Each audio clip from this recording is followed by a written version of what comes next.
What's up, everybody? Happy Tech Tip Tuesday to you.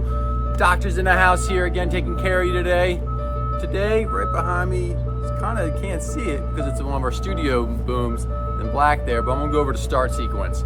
The other day, a customer called up, a newbie, and needed some help on assisting on starting the machine from the platform. So I'm gonna go over quickly the start procedure on an aerial lift. Again, check your manuals, your operator manual before you get into these machines. Each machine has its own start sequence. Overall, the general theme, but check it out in the next sequence, and I'll show you what it looks like. All right, so check it out on this boom right here. We got a platform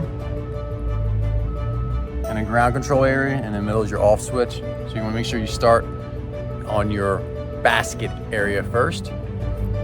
Pull your red E-stop button out.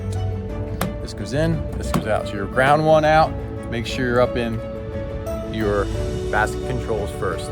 Then we'll head up to the basket. Now that we're in the basket here, you see, there's the boom where we left. Now we're here. Pull this red E-stop button out. Listen for the beep. Right here is your start button. That's your emergency get down. We'll go over that in a later video. Up to start. Just fire it up. Ready to go. Short and sweet this week, but quick little how to start the boom lift from the basket. Take care, you guys. Thank you so much for your support. Please like the video, subscribe to the channel, spread it around. I'll get to you next week with a new video, some new ideas and new tech tips. Thank you for allowing me to take care of you. Let me know how I could serve. Drop some ideas, comments below. Interaction, more the merrier. Thank you and have an amazing rest of your day.